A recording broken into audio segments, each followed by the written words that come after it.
What's going on, all you Minties? Uncanny Omar here from Near Mint Condition, the home of collected editions. And welcome to your weekly advance overviews of graphic novels coming out from Marvel Comics this week. So let's go ahead and get started.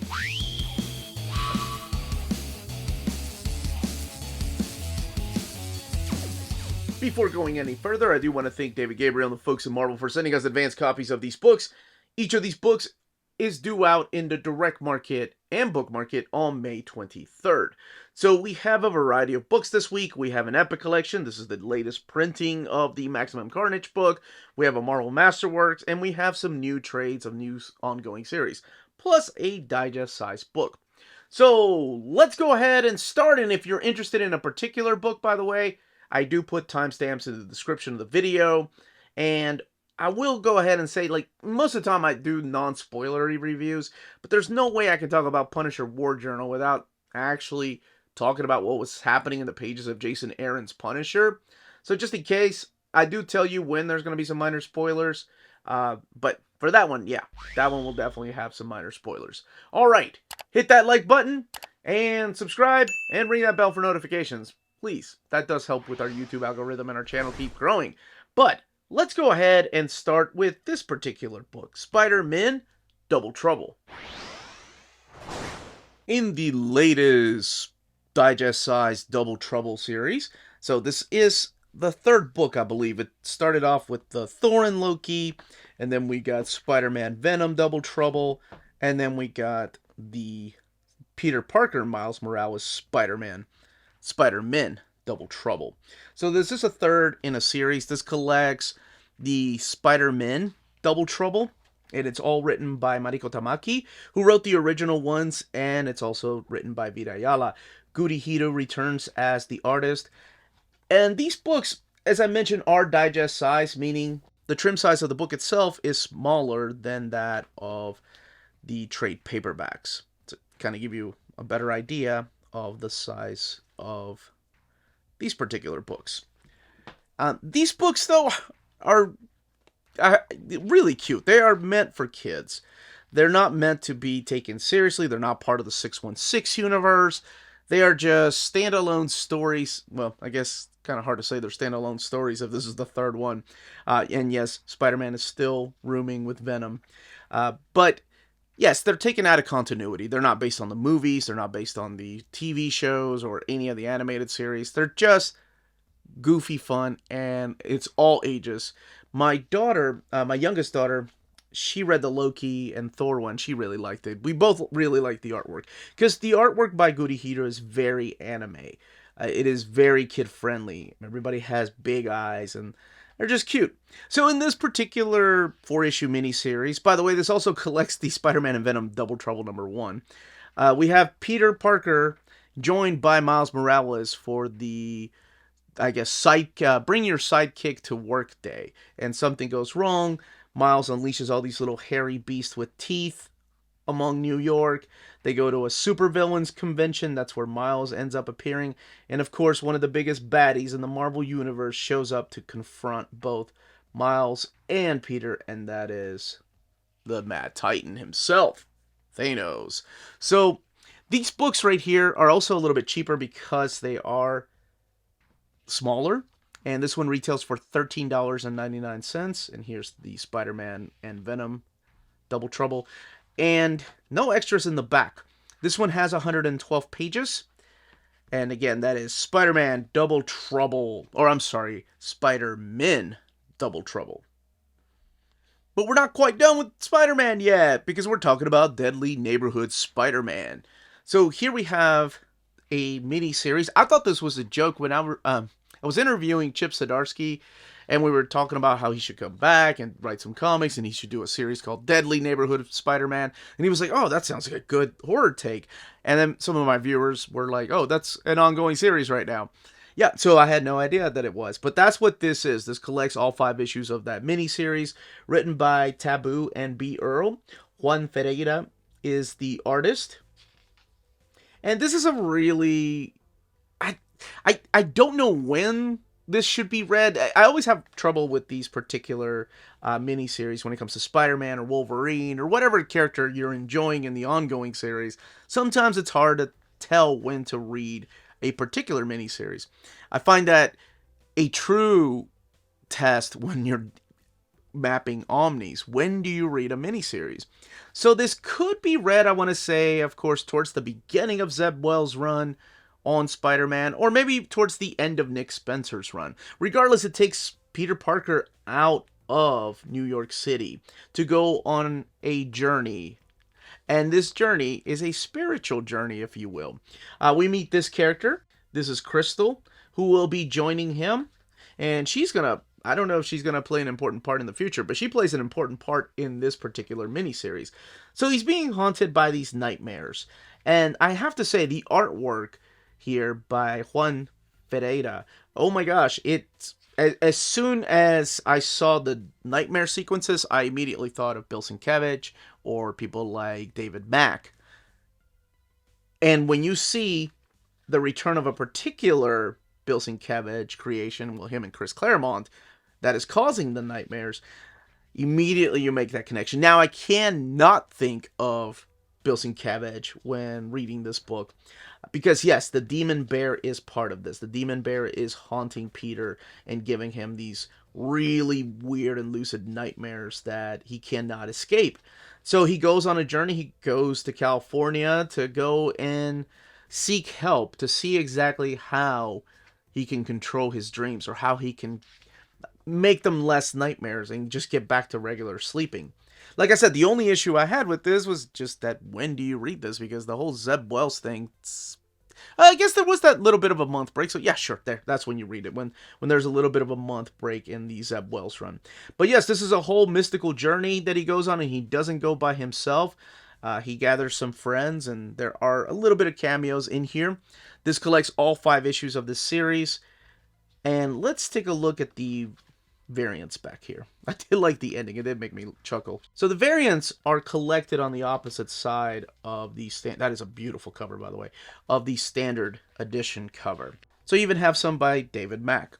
So this one retails for $17.99, and it has 120 pages. Star Wars: The Path to Victory. This is volume 5 of the new ongoing series. And the way that they've been splitting Star Wars up, the first series where you have the Jason Aaron omnibus, and then what would be the Greg Pak and Kieron Gillen omnibus, but still no word on that. That leads into the Empire Strikes Back. So after the Empire Strikes Back movie, that's when you read this particular series. But this is volume 5. This is written all by Charles Soule, who is huge in Star, not huge into Star, well, maybe he is, but he's huge into writing Star Wars. He's writing some of the novels from the High Republic, and he is writing some of the comics, including this one here. You have artwork by Andres Janot and Ramon Rosanas, and then Rachel Rosenberg doing the colors. Really like talking to her. I talked to her a few years back during C2E2. So this collects issues 26 through 30. Gives you a recap in every one of these trade paperbacks as to what's happened previously. This one here is about shifting the focus to the outskirts of the galaxy. That it doesn't really appear that the rebels are starting to win to everybody else. So it's up to Leia and Mothma to let others know that, hey, we just blew up this Death Star. You guys need to join the cause. You all need to join the rebellion. Because eventually Palpatine is going to rebuild something bigger and more menacing. Or rebuild the exact same thing, you know, if you watch The Return of the Jedi. But anyway, that's what this is. So they get, of course, with Luke, and they send him out on a mission to go and retrieve it. And yes, there's this still, this tone in the rebellion that, you know, we did get the crap beat out of us, so we're still missing Han Solo. He's out there somewhere. We need to find him, because this is all taking place after War of the Bounty Hunters. And this is all also after the Crimson, what was it, the Crimson War? That it was called, that trilogy. But this also is when the Crimson Dawn makes their move. And this is, I really like this part of the story, because this doesn't really focus on Leia, it doesn't focus on Luke, but it focuses on these two people This is Bevelyn and her husband. Oh, what is his name? Wilton? Welton, maybe. But anyway, they are both sleeper agents. Oh, Melton, that's his name. They're both sleeper agents for the Crimson Dawn. And they've been activated. And all the sleeper agents have been activated across the galaxy. They are inside of the Death Star that's being rebuilt. And here they're escaping. They just realize what they are, and they have kids with them. And I thought this would make such a really cool TV series about a family that has been sleeper agents but didn't know it, and then they wake up and they're like, oh man, we need to get the hell away from the Empire. I thought this made for a really cool story, and it takes about 3 issues to get resolved. And it's not easy to break away, no matter how many codes they know, no matter, how long they've been working for the Empire. It's one hell of a ride. And, of course you find yourself, or maybe I did, I found myself cheering for them because they're a family. They have their kids with them. Their kids are freaking out. But I really enjoyed this volume. And then we have this other, well, of course we have other issues in here, including ones with Lando and Chewie going on another mission. But this particular volume here has 120 pages. Let's look at the back here. With really interesting variants. It's like episode 1 variants that they have. Is that Captain Tanaka? That was his name. Almost said Tanaka. And then where else you can find Star Wars comics. Yeah, this is the stuff that happens after the Jason Aaron run right here. So if you need to get them. And then, of course, the new stuff. Crimson Reign, not Crimson War. What the hell? $15.99, 120 pages. Immortal X-Men. This one's hard to talk about because it ties in with Judgment War, and it also ties in with, well, what's leading into the Sins of Sinister. So just in case you're not caught up, or you don't even know what Immortal X-Men is, you're still reading Dawn, and you haven't even gotten to Reign or Trials, minor spoilers for this one, just in case. Alright, so we have the latest trade paperback. This is volume 2. Of course, this will be part of the anthology. I believe that will still be part of the Trials, and then we'll get the Fall of X anthology one day, I'm sure. This one retails for $15.99, and it collects issues 7 through 10, of the Kieron Gillen making his return to X-Men. And I was a big fan. That's one of my favorite era of X-Men that no one talks about. It's the Kieron Gillen stuff. Before that, it was the Mike Carey stuff. When people ask me, what are some of your favorite non-Claremont or non-astonishing X-Men runs? And those are it. Those were huge. And nobody really bought into them. Nobody really talks about them. So I'm glad to see him back writing X-Men. And one of the things that he did during that run is make Sinister a sassier character, which makes him to be really interesting, because you never know how crazy he's going to be. In the pages of Hellions, he really blows out of proportion. But in here, he's a little more toned down. He's scheming, and then he goes all crazy, too. So the first issue is a tie-in to the Judgment War storyline that happened between the Avengers and the X-Men and the Eternals. In this particular issue, they are being judged. Now, the Sentinel, the Celestial that awakened in that story was the one that was sleeping on the Avengers Mountain. I don't know why the hell they would take a Celestial as their headquarters. But hey, it worked for Nowhere, right? And they were okay. But it has awakened, and it is judging the X-Men. Now, not the X-Men, but the entire Earth. Something big happens. Something is revealed towards the end of that issue that makes you think, well, what the hell does that mean? I don't like that. Okay, me personally, I don't like that idea. I don't like the idea to begin with for the X-Men. And if you've read the issue, you know exactly what I'm talking about. And that leads into more of the Judgment Day crossover event. The next issue is a flashback issue to 1943 in New Mexico, where this young lady that it has the capabilities of shapeshifting is breaking into this military facility, and she's joined by Destiny there. Destiny looking a little bit older. Then there's a flashback to 1895, where they first originally met this man named Nathaniel Essex, who will later become known as Mr. Sinister. Now, when they see Mr. Sinister in 1945, he's a lot more sinister and less Nathaniel Essex. So this is a really interesting storyline because we don't know exactly how long these people have been alive. I love that, when I was growing up reading X-Men, it was all about Wolverine, the mystery of like how long Wolverine has been alive. And that mystery was just hammered in, is that right? Hammered, yes, hammered into our brains. We were like, it's going to be a mystery and it will always be a mystery. And you can write any stories about Wolverine living in Roman times. And I'd be like, sure, yeah, I buy that. Now it feels like there's so many characters you could do that with. They did the same thing with Exodus. They've done the same thing with Apocalypse. There's so many mutant characters that you'll have a flashback of them, and you're like, oh yeah, that makes sense. Of course they fought during the original Civil War, the Revolutionary War, the Spanish-American War, it doesn't matter, right? It just doesn't matter, right? You've come to accept it. So that's kind of the way that I feel about Mystique and Destiny and Sinister. And in here, Sinister snaps. But I love this. I love this part where Destiny says Nathaniel's about to kill Hope. So there is a reason why he wants to kill these people. There is a reason why he wants to go after the X-Men. And this does set up the events of what will become the sins of Sinister. And I'm not going to go into detail, but yes, he starts cutting loose. It might have something to do with clonage. It might have something to do that perhaps he was behind so much of this all along. But just keep reading. I think this series is really fun. And definitely different than the series that he wrote in the past, the X-Men series, because this fits into the Krakoa era. And I think he's just having fun with some of these characters that he gets to write back again, including Hope, because he was always a fan of Hope.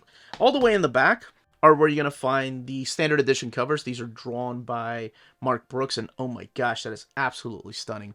This book retails for $15.99, and it has 112 pages.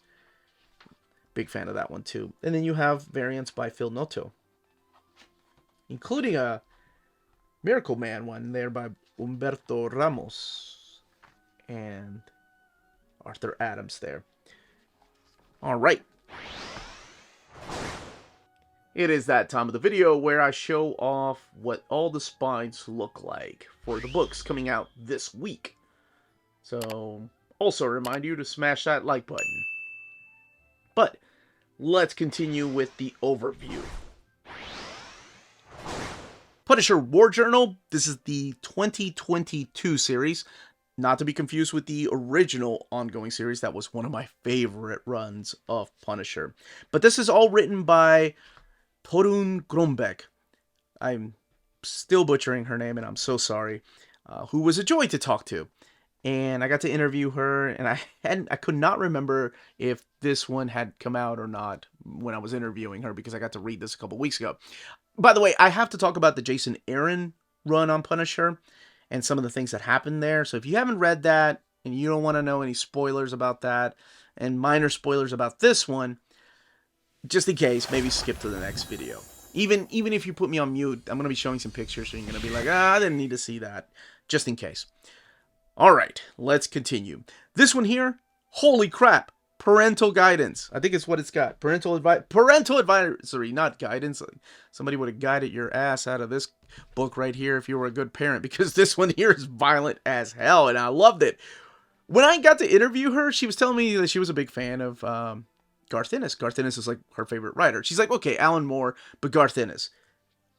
I could definitely tell in just the just unbelievable amount of violence that happens through these issues, and I loved every bit of it. So this is split up into 3 different one-shots. You have Blitz, Brother, and Base, drawn by different artists, like Medina, Rafael Pimentel, and Jibril Morissette Fuan. And then you have the color artists right there, the letters and the cover art. So during this time, Frank Castle, and the reason he's wearing the symbol is because he's leading the Hand. The Hand has given him something back. Now, I'm not going to tell you what that is, because I want everybody to go and read Jason Aaron's run on Punisher, because it's solid. It's so much better, I think, at least, than his Punisher Max series, which I think was fun. But, I mean, it's so hard to compare somebody to Garth Ennis' run on Punisher Max. But my favorite Punisher of all time still remains, to this day, the Carl Potts era. Big fan of that Punisher War Journal. Punisher War Journal, to me, was one of my favorite books. Like, that's how I got into the character. Well, actually, you know, the Chuck Dixon era is what got me into it, and I think it's an easier way to get into it because you meet Microchip that way. But Punisher War Journal lets you really get to know the character, what makes him tick, what he thinks about all these things that are going on in the world. Oh, I loved it. This is very similar to both of those, both the Garth Ennis series and the Carl Potts series, and I'll explain why, especially in the third book right here, the one that's called Base. So the first one, this one here is Blitz. This is about him fighting the hate monger, and then there's a flashback as to how they previously met before, and where was this? The Bleskvish Forest, 10 years ago, so there's a little bit of flashback, there's a little bit of history behind them. It's got a lot of violence in here. I mean, you're going to see people's brains blown out, you're going to see people's limbs cut off, so if you like that kind of stuff, this book is for you. She does not shy away in her writing about how much gratuitous violence she wants to add into these particular stories. I love that cover there by Lionel Francis Yu, and I'm so glad they used it for the main cover. This one is called Brother. I really like this one because it is the return of a character that I hadn't seen for a long time. And anytime a writer brings in a character, I'm like, okay, here we go. Are they going to do that character justice? Yep, absolutely. Does the character justice. I loved it. This one here focuses on the idea that the underground world, all these leaders are trying to find out where the Punisher is. The leaders of the underworld are just tired of the Punisher going after them, and they've heard rumors that he could be with the Hand. So all the crime bosses, all the terrorists, all the corrupt government leaders get together and they start hunting the Punisher down. Now there's a character that shows up through here that makes sense why they try to get him to go after the Punisher. And it was although he is a hated character because of the things that he does, I'm just happy to see him show back up in the pages of the Punisher. And then we get to Base, which is the third and final one-shot that's collected in here. And the most interesting one.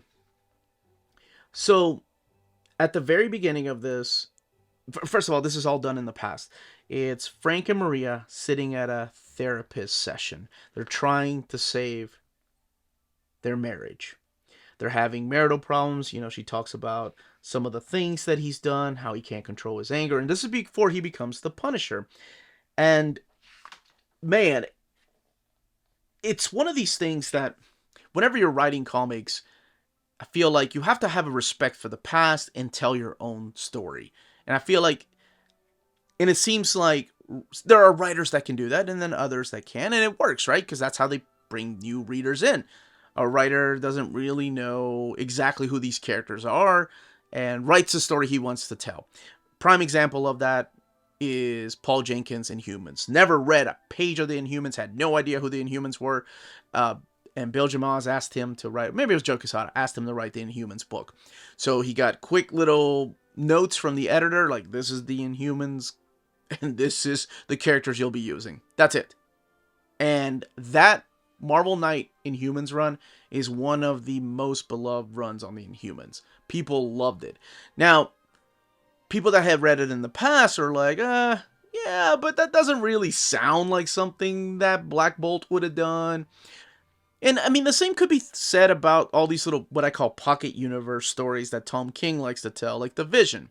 The Vision's a great book, but it really feels like it's out of continuity. Like, there's a lot of characters that show up in that book that are completely out of character. And I heard the same from a lot of my older viewers that read the Mr. Miracle book by Tom King. Same thing. It's a good book. It's just nothing like their Mr. Miracle. And it would not fit into the continuity of Mr. Miracle, especially with something that he decides to do. But anyway, enough about that. My point is, being a huge fan of the book of The Punisher War Journal by Carl Potts, and even when Garth Ennis did some of the War Journal entries, thought, okay, it's whenever you take a story like that, it already has a history, and if you're adding anything to it, it could really destroy the connection that an old reader has with your run. So what she does here is she gives us the origin of the Punisher War Journal. So of course in my head, because I've read those old Punisher War Journal comics, I immediately go like, ugh, what? This is a dumb retcon. But then if I thought about it, I was like, actually, this could work. So we never really did talk about it. It just kind of happened. So I'm not going to say what exactly got started or how it got started, but there were some really interesting turns that it took. There are some nice cameo surprises in here. So if you're a fan of the Garth Ennis era of the Punisher, I think you'll really enjoy this particular one shot, the one at the back. Actually, all of this. If you like the violence and the ridiculousness of the Punisher by Garth Ennis, because he could get ridiculous, then you're going to enjoy this. Remember that he is the leader of the Hand during this time, so the Hand always comes and helps him out, whether it's bringing him back to health or whatever.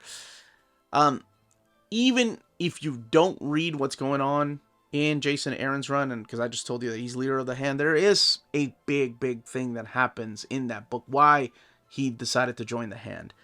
And this might spoil it if you haven't read that book, so just in case. So with all that being said, this book right here, yeah, gets the seal of approval. It's Frank Castle. It's the way that I like him written, where the editors don't really have to listen to the Comics Authority Code, so they can get away with so much more. It's not Max, it's not Marvel Max series, so they do tone down some of the violence and of course some of the nudity and sexual stuff, but as far as like almost crossing the line, this kind of gets there from time to time. So I absolutely enjoy this book, and I hope anybody that has wanting to check out The Punisher in recent years checks it out too. It's a great book. This one is $15.99, 112 pages. Amazing Spider-Man Epic Collection Volume 25, Maximum Carnage. Back to print. So this was previously printed in 2019, and this is the 2023 version. So $39.99, $39.99 for the new printing. This has the entirety of Maximum Carnage in here. And I've done a quick flip through to see like the paper stock and everything. And this one here is printed in America. And the new printing is printed in Canada. And this was the LSC printer, and this one here was the Silisco printer in Canada. One of the things I noticed is the reds that they used for the books, like the color, just seems like a little more vibrant on the LSC, the one from America, than the one here. That's about the big difference that I noticed, mainly because you're going to have a lot of red whenever you're dealing with the character of Cletus Cassidy and his symbiote Carnage. But you could probably tell that the reds in the original printing in America, it's a little more vibrant than these. It's not like, I don't want to say dull or faded out. It's just a different tone of red. This one feels more red in the new printing than the orangey red that we have here in the one printed in America. And that's basically the big difference. The paper stock that they're using seems a little bit thicker. Seems like the most common, or the ones that they've used recently in recent years for the Epic Collection. So there is less bleed through than the original printing. Leave it to America. So just to kind of give you another example here, you can see the frames a little more here in the original printing than you can here. And again, hair's a little more vibrant. So let's get to this book. What is Maximum Carnage? Maximum Carnage was a 14-part crossover that kicks off with Spider-Man Unlimited #1.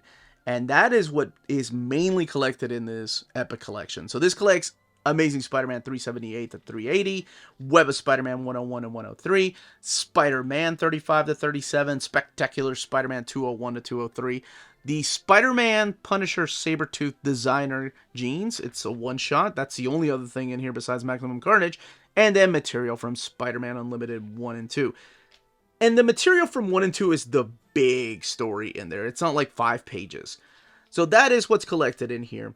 So you're going to have the return of Carnage. He gets out. He has a new lady by his side, Shriek, and he starts building his own army. And his own army is that of like the Demo Goblin, Shriek, like I said, the Spider-Man doppelganger that for some reason overstayed his welcome after the Infinity War. But also characters like KIERON come back and help him out. Now, Spider-Man is not alone. He gets the help of Black Cat. He gets the help of Cloak and Dagger. Some new warriors join in there. Firestar, baby. Captain America, Iron Fist, Deathlock, and maybe even Eddie Brock will jump in to kill him. You have the writings in here of J.M. DeMatteis, David Michelinie, of course Mark Bagley drawing a lot of this stuff, Sal Buscema drawing some of this stuff, Ron Lim drawing some of this stuff. So this was such a huge crossover that it eventually became a video, like they made it into a video game. And I want to say that was the very first collector's edition. Oh, the late Tom Lyle drawing this. I always loved this stuff. Over at Robin, DC, he did Robin. He's a great artist, and he was a great artist on Spider-Man. I really like this stuff. Lost him a couple of years. It's crazy how many of these artists are now gone. What was I saying? Yeah, I remember the video game being like the first limited edition video game I ever saw, because it came with a T-shirt, it came with a poster, it came with a box set, and then there was the standard edition of the video game that you could get, Maximum Carnage. So I'm sure most people would probably tell you whenever you're going to have a 14-part crossover that it's a little padded out. There's a lot of fighting in here. Characters get killed, they come back. Characters get killed and come back. I forgot Morbius jumping in on the fun. Darkhawk, I think, jumps in too. Maybe I just like mentioning Darkhawk because one day I want a Darkhawk omnibus. Then if that's the case, I should definitely say I want a Ghost Rider omnibus, so maybe he jumps in as well. But yes, definitely Eddie comes in and helps them out. But it definitely felt like it was padded out through the summer. You have the same kind of story with Carnage and his goons going around and butchering a bunch of people, and then Spider-Man and his friends come in and beat them up, and they go on to the next thing. So that's kind of what it feels like for a while. You have some of the sub-stories in there too that had been building for a while. Iron Fist and Deathlock. Yes, Night Watch! Remember that guy?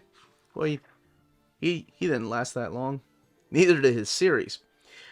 Speaking of lasting, this book right here has 432 pages. And again, retails for $49.99. There's the great Sal Buscema on art. Let's look at this. Designer jeans. Not Levi button your fly jeans, but those jeans. This one here is written by Terry Cavanagh. Scott McDaniel does the pencils, and Keith Williams doing the inking. I like Keith Williams' inks on Scott McDaniel. They're a lot different than Scott McDaniel's finished look on the Daredevil run that he was having.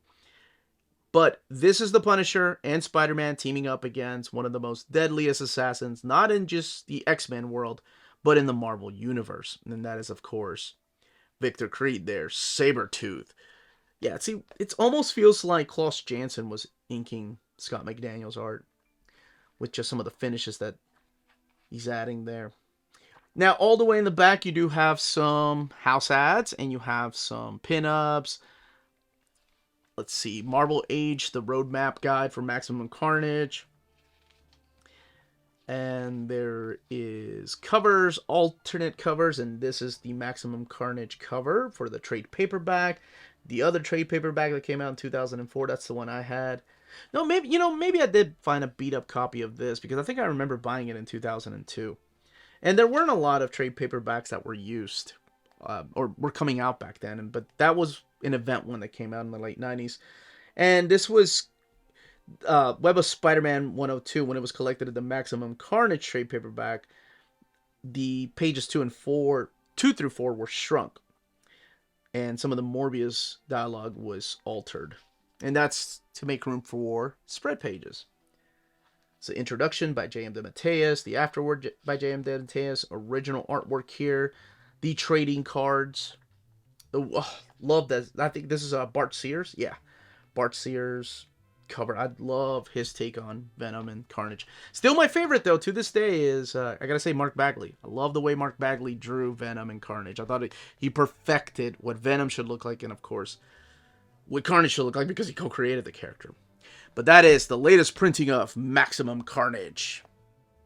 Last but certainly not least is Avengers. This is the Marvel Masterworks, Volume 23 of Avengers. So we are looking at year 2 of Uncle Raj's run on Avengers. These are some of the covers, not all of the covers of the books collected in here. This is your standard Masterwork that has the flaps like this, letting you know what else is available in Masterwork. And this one here, and of course the faux leather look to it right there. This is also when the title changes what the logo of the Avengers look like.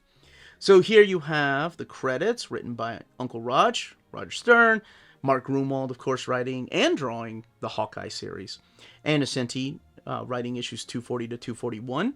And then you have the pencils and layouts here by Al Milgrom and Mark Grunwald, Carmine Infantino doing that issue. That issue, that's a funny story. I never knew about that story until Roger Stern's introduction. Steve Ditko, that's right. Steve Ditko doing the annual here with John Byrne on inks on there. Joe Sinnott doing the most of the inking in the book. This is actually a piece right there, Ditko and Byrne. So here's your introduction. This is the table of contents where you're going to find each of these things. Introduction by Roger Stern, and then the breakdown of the issues. So this does collect Avengers 236 to 245.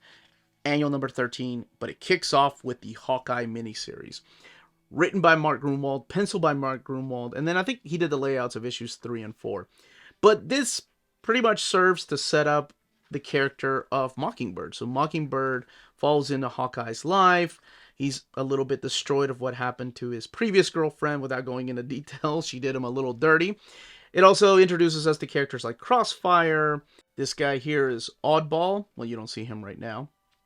And then Bombshell, that are hired to take down Hawkeye.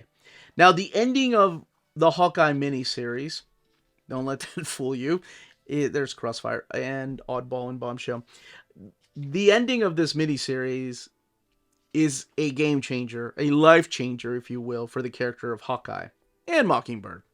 And when they show up in Avengers. So their status quo has changed when they show up in Avengers because of this miniseries when he went MIA for a little bit. And then we get an issue that I remember when I was a kid, I wanted to read so bad. And then when I finally got around to reading, it was a 2-issue, by the way, 236 and 237.